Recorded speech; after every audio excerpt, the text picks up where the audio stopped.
Good evening, everybody. So today's topic is angle recession glaucoma. As you all know, it's a secondary open angle glaucoma post contusion injury, and angle recession is actually a commonest finding in anterior segment post blunt trauma. So it's very challenging condition to treat this kind of refractive glaucoma because it either it presents late or it is detected late because of other associated ocular injuries. Uh, it has. So the reason for choosing this topic is we had a case few months back with this angle lesion glaucoma with other presenting features. So when we did a literature search, we couldn't find any recent articles. Only one article which she's going to be presenting is on the mechanism of ARG. So we will also be discussing on the epidemiology, risk factors, and management, and then we'll go to the case discussion and how it was managed surgically. So start, Zeba. Good evening to all. The topic of the today's class is annual recession glaucoma under the operation JGN map. The events of the trauma are circumferentially oriented ocular tissues anterior to the equator damaged following the closed globe injury. It includes the sphincter tear, iridodylisis, trabecular meshwork tear, angle recession, cyclodialysis, zonular dialysis, and the retinal dialysis. Angle recession, the most common hallmark of the blunt trauma. Angle recession is generally thought to be an important indicator of the post-traumatic glaucoma. Historical perspective. Angle recession was first described by the Collins in 1892. In 1949, D. Ombrane found an association between the trauma and the unilateral glaucoma. In 1962, Wolf and Zimmerman had found a correlation of trauma with angle recession and subsequent glaucoma. It is also known as the post-contusion glaucoma. Is one of the sight-threatening sequelae of the ocular injuries. Epidemiology.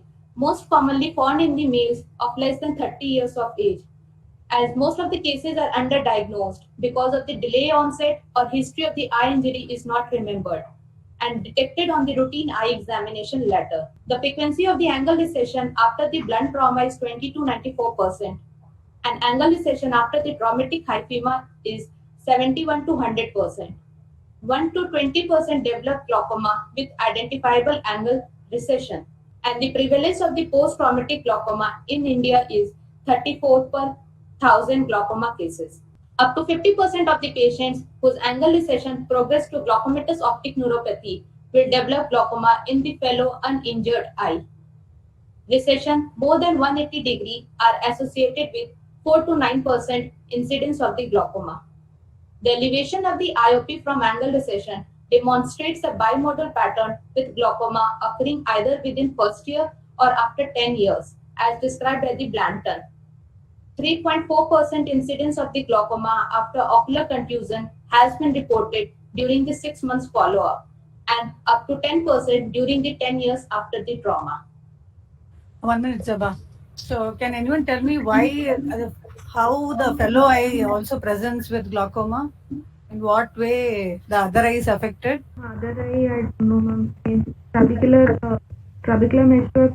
The same eye only because of tear and trabecular Yeah, meshwork. that I'm asking about the fellow eye. That Okay, the reason is trauma is a triggering factor. The patient is already predisposed to open angle glaucoma. So this trauma actually detects glaucoma in that eye, and so we come to know because that other eye also is affected. So it's actually the eyes are actually predisposed. So it is not because of the trauma, but the eyes are actually predisposed. So that's how we come to know that both eyes are affected. Risk factor. The most common cause of the angle recession glaucoma is the ocular trauma, and in the children it is found in the playground accidents like the airsoft gun toys, and the motor vehicle accident. Sports-related injuries like boxing, ball games, and the assaults are seen in the young adults, whereas home and work accidents are most commonly frequent cause in the elderly. The other relative risk factors are angle recession more than 180-degree, hyphema, lens displacement with or without cataract, elevated baseline IOP, and heavy pigmentation of the trabecular meshwork. Zaba, 1 minute. So in this list of risk factors, hyphema is the independent risk factor for developing glaucoma. So angle recession more than 180 degree comes next. So they also have told the other risk factors like increasing age, though it is very common in young people, the age related, because already the age actually affects the outflow facility. So angle recession, it facilitates the development of glaucoma. So that's how increasing age is also one of the risk factor. And heavy pigmentation, the meaning more than grade 3 pigmentation. So all these are risk factors for relative risk factors for developing glaucoma.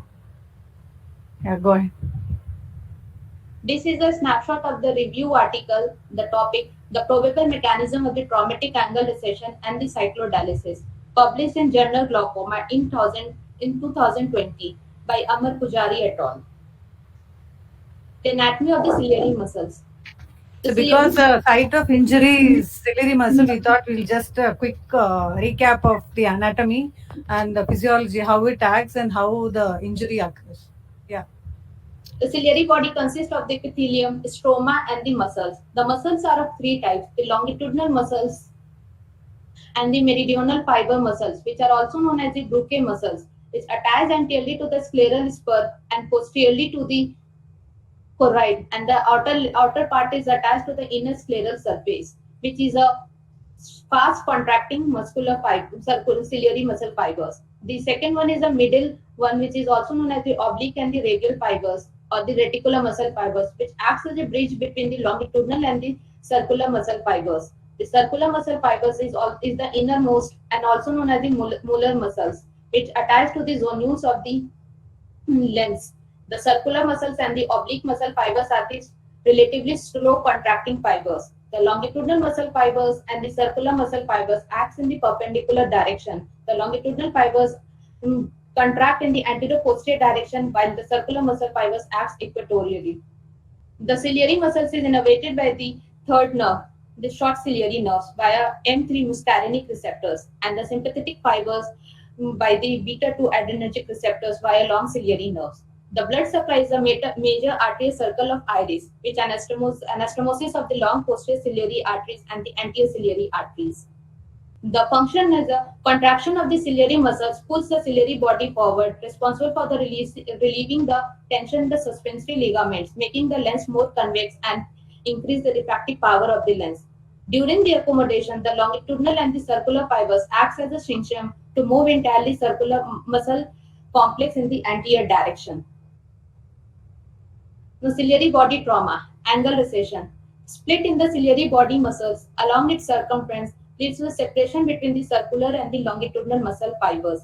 The longitudinal muscles remain attached to the scleral spur, and the separated posteriorly displaced ciliary muscles consist of both oblique and the circular fibers, along with the root of the iris. So this is a differentiating factor between angle recession and the cyclodialysis cleft, where in angle recession the muscle cage it remains attached to the spur, whereas in cleft it is totally detached from the spur.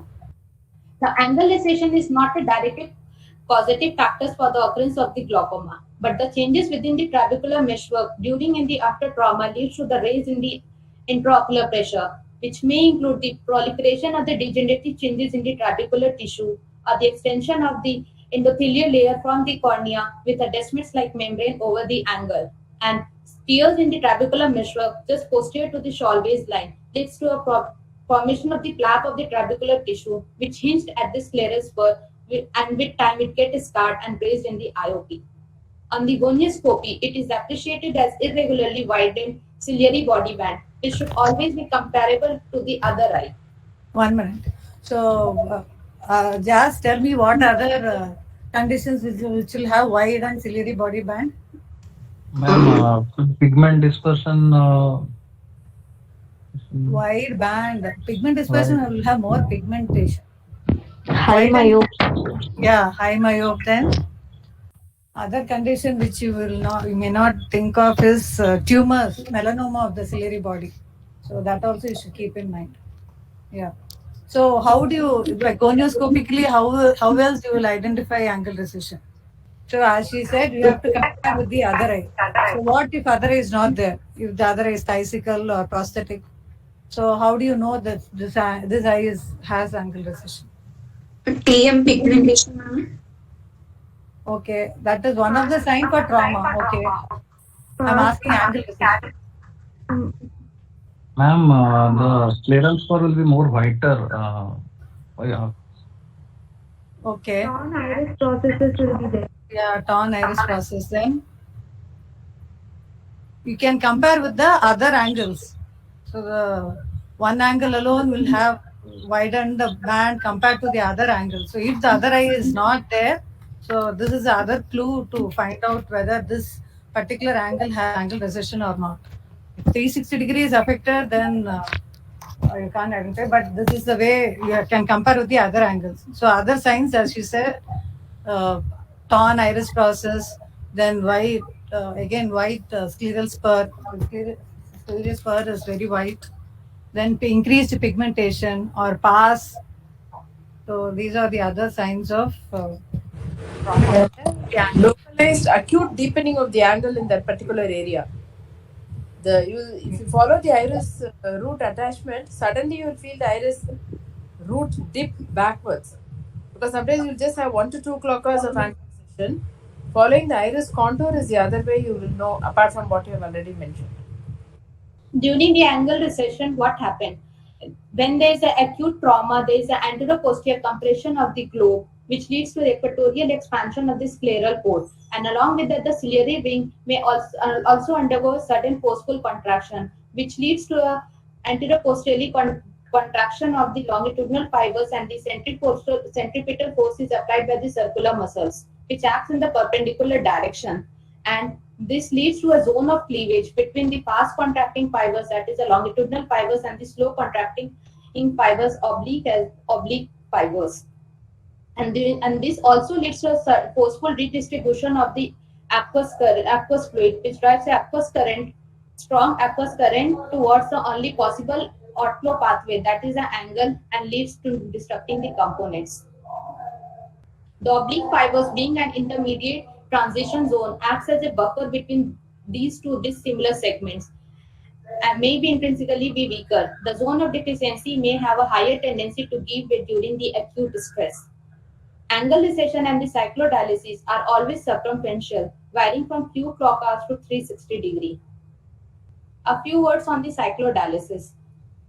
With a more severe blunt force, the ciliary body disinserts from the scleral spur. Equatorial expansion occurs that cause a resilient scleral buckling may not be followed by the relatively unyielding ciliary body, and the zone of separation is possibly created between the concave sclera and the longitudinal fibers of the ciliary body.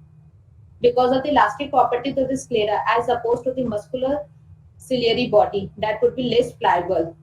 This is a symmetric diagram showing the equatorial expansion of the scleral cord and the anteroposteriorly directed force along the circular longitudinal fibers, which leads to a separation of the longitudinal fibers from the scleral spur and the cyclodialysis, and the aqueous goes into the suprachiasmal space.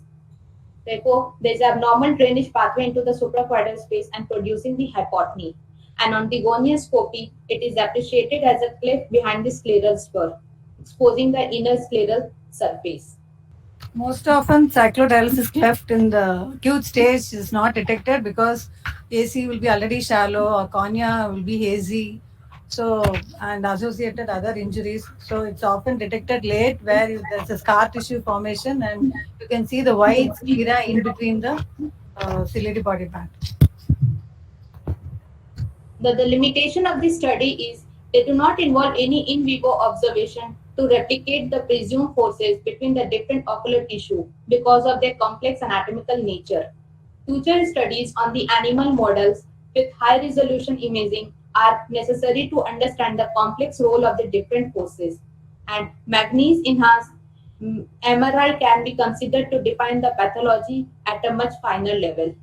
The conclusion of the study is during an event of the acute ocular blunt trauma, the complex anatomic, functional, and the neurological changes within and around the ciliary muscles, especially at the equatorial sclera and the inner aqueous jets, are likely to play a significant role in the causation of the angle recession and the cyclodialysis. The medical management includes the medical management of the angle recession glaucoma is to decrease the IOP. Elevated IOP in the early post-injury period is best controlled medically by reducing the aqueous production by beta blockers, carbonic anhydrase inhibitors, and alpha-2 agonists. And the concomitant disorders such as inflammation, hypema, and the subluxation of the lens should also be managed. And regarding prostaglandin analogs, they are not indicated in the acute stage, but in later stage they can be used because they increase the uveoscleral outflow. So because already the conventional pathway is compromised, so PG analogs can be used to increase the uveoscleral outflow pathway. Laser management. Laser trabeculoplasty doesn't have a high success, but an alternative laser procedure, Nd:YAG laser trabeculopuncture, is applied to the trabecular meshwork in a manner similar to the argon laser trabeculoplasty. This trabecular puncture is actually creating a passage between the trabecular meshwork and Schlemm's canal, so thereby facilitating the outflow pathway. So though it is only a transient treatment for just before surgery, I don't know whether it really works.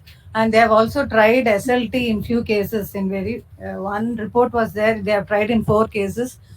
So there they have applied SLT in areas which is not affected by angle recession.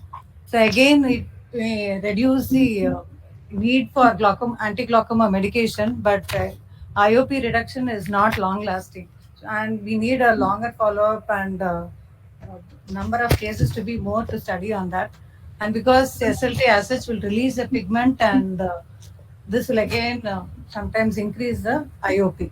So that's why laser actually it is not very successful in case of angle recession glaucoma. Surgical management. A study was conducted by the Mermont et al. To see the comparing the 3 procedures: trabeculectomy without antimetabolites, trabeculectomy with antimetabolites, and the Molteno single plate implantation. And they have found that trabeculectomy with antimetabolite therapy was most effective, although late bleb infection is a significant risk. An alternative to outflow surgery, especially in the eyes with a limited visual potential, is a transscleral cyclophotocoagulation, or one of the other cyclodestructive procedures. One study was done in Brazil where they have tried MIGS, minimally invasive glaucoma procedures, in this angle recession glaucoma, where they have tried where the glaucoma is only mild to moderate and IOP is well controlled with medication.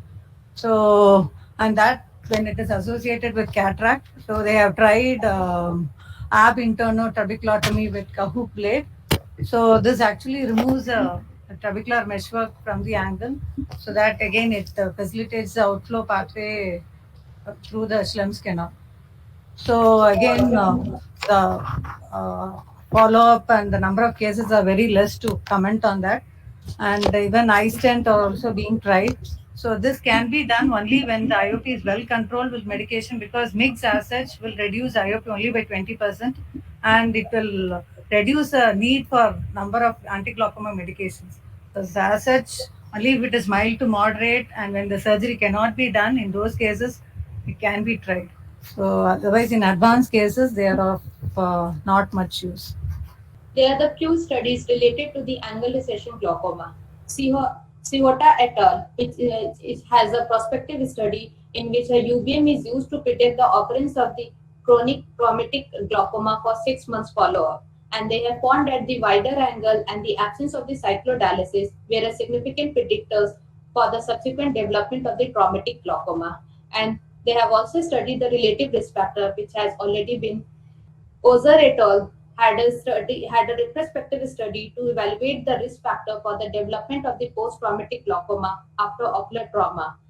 And they found that need for the glaucoma surgery is needed in cases of hypema, corneal injury, presence of optic atrophy, visual acuity less than 20/200, and penetrating glaucoma. Gilkin CA et al. Had a large cohort study to evaluate the risk factor and the incidence for the development of the post-traumatic glaucoma. And they have found that the incidence of the glaucoma post-traumatic is 3.4%, and the independent risk factor include the increasing age, poor baseline visual acuity, angle recession, hypema, and the lens injury. One study on the management done by the Marmont et al. And to compare the three procedures, and they found that trabeculectomy with antimetabolite therapy was the most effective, although the blood infection is a significant risk. A case presentation. A 66 years male presented with a complaint of diminution of the vision in the right eye since 20 years, which was gradual, painless, and progressive in nature. There's a history of trauma in the right eye with a screw 20 years back, and there's no history of ocular surgery, steroid use, floaters, flashes of light, redness, watering. 1 minute. Alekia, can you tell me what all history you'll ask in a case of trauma? So, what other trauma history you have to ask other than what she has mentioned?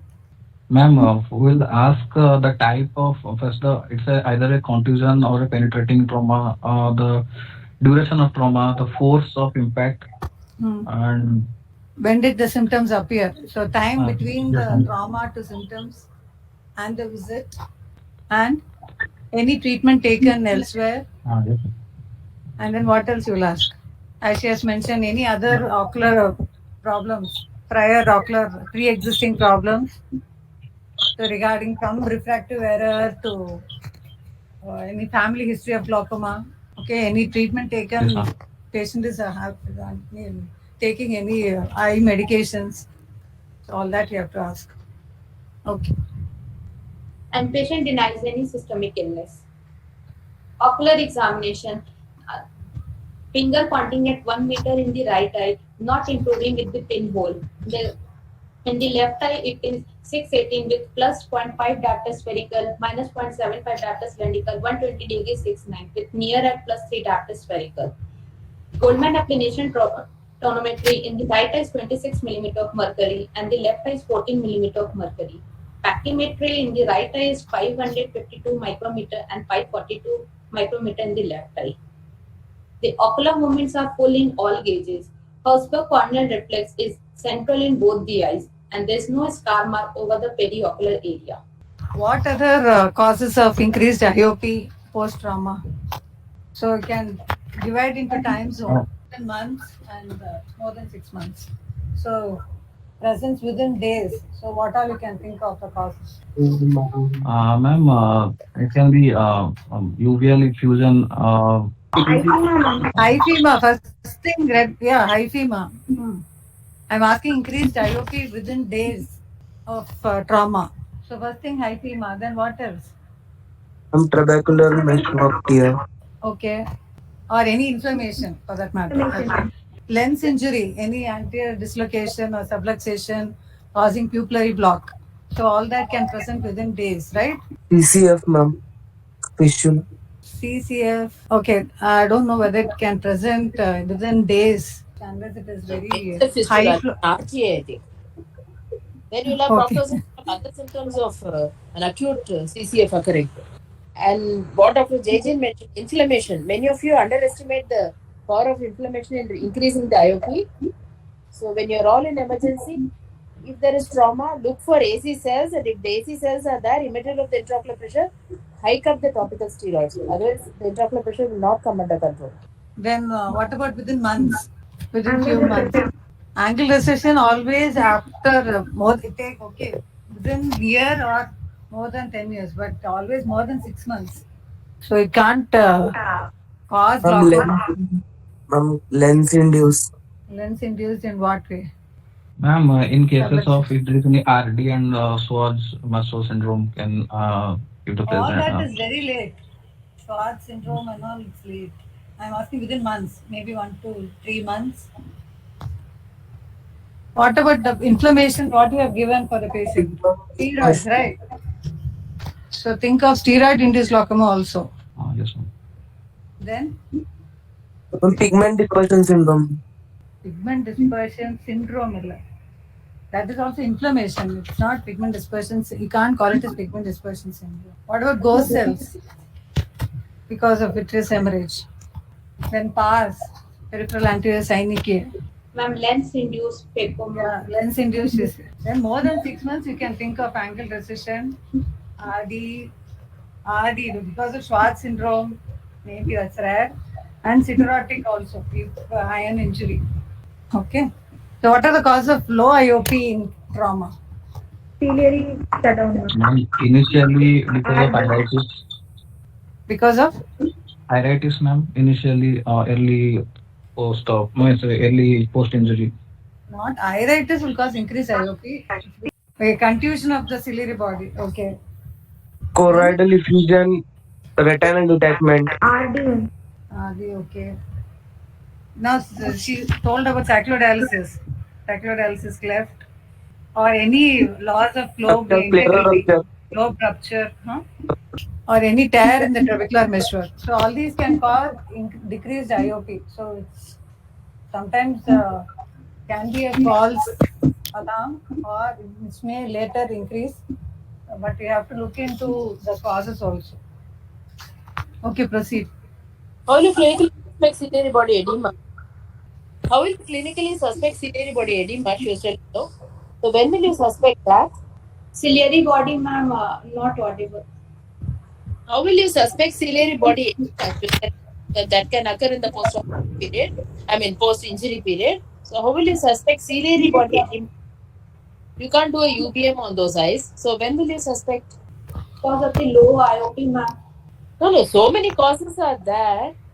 It can cause low, it can cause high. Depends on what it does to the eye. But how will you suspect such a profound statement, ciliary body edema? When will you suspect? Clinically? Ma'am, there is because of the low IOP, there may be a corneal DM folds may be there. No. That is, you're talking about intraocular pressure. There are many causes for low IOP. When will you suspect? I mean, how do you know there is ciliary body edema? What test will tell you that? What evaluation? Clinical evaluation will tell you that. Gonioscopy. Okay, ma'am. So what will you see? Ma'am, we are not able to appreciate the ciliary body band, and No, we don't know if they are you're presuming the other eye is having a ciliary body band. The injured eye will have a more shallow AC angle. Will be shallow when compared to the other eye because the ciliary body is edematous. Iris root is going to be lifted up, yes, ma'am. whereas the other eye will have a normal angle. So such an eye, you shouldn't think of it as angle closure and go and do a PI. You give topical steroids and cycloplegic and wait for the eye to respond. Any other condition where you can see ciliary body edema? All of you keep having so many postings. Where else will you see ciliary body edema? Weak Uveitis. also. Huh? Uveitis. One clue when it occurs bilaterally. When it occurs bilaterally. Ma'am, drug toxicity. No, that is ciliary effusion, right? You're talking about ciliary body edema, right? They are two different entities. The right eye, the conjunctiva is normal, cornea clear, VH grade 4, iris, there is a traumatic mydriasis along with the sphincter tear at 10 o'clock. There is inverse RAPD and there is an anterior rosate heat cataract along with the PPC and the dense PSC. In the gonioscopy, there is a 360-degree angle recession in ancillary body band is seen in all quadrant. In the left eye slit lamp, anterior segment is within normal limit, and the scleral spur is seen in all quadrant. The fundus, the media is hazy in the right eye with this CD ratio is 0.9 with a bipolar rim thinning, and the macula is healthy, FR present, and peripheral retina is on. In the left eye, CD ratio is 0.5 with healthy neuroretinal rim, and the peripheral retina is on. The investigation, CETA standard in the right eye unable to do because of the vision at the counting finger at 1 meter, and the left eye is a normal visual field. Ultrasound biomicroscopy in the right eye anterior chamber depth is 3.25 mm with the zonus and the posterior capsule intact, and the angle recession is noted in all quadrant. In the left eye anterior chamber depth is 2.94 with zonules and PC is intact and angles are normal. The axial length in the right eye is 25.30 mm and the left eye is 23.04 mm. The diagnosis is right eye traumatic cataract along with the posterior polar cataract, angle recession glaucoma with myopia and the possible amblyopia.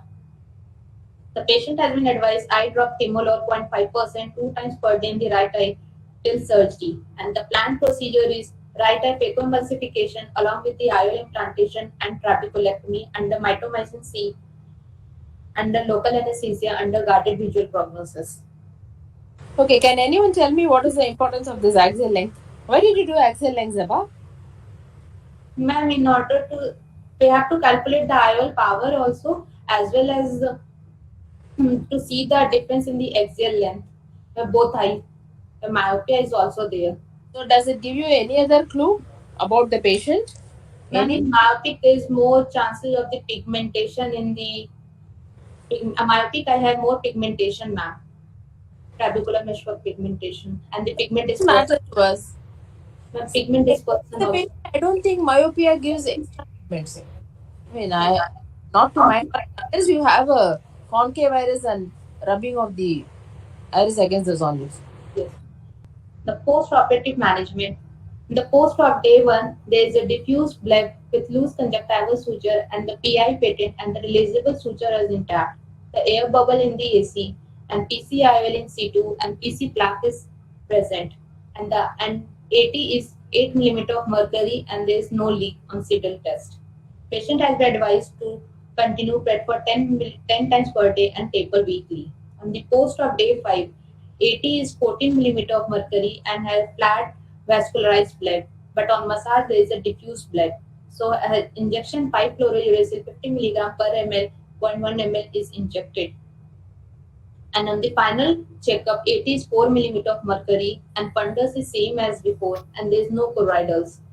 And the vision at the final checkup is 0.75 diopter spherical minus 2 diopter cylindrical, 40 degrees 680. And the near eye is plus 3 diopter spherical 612. I'll just share the video The after she finishes. take-home message: the glaucomatous optic neuropathy can be devastating consequences of the angle recession blunt injury. Careful lifelong monitoring of the IOP, anterior chamber angle, and optic nerve examination.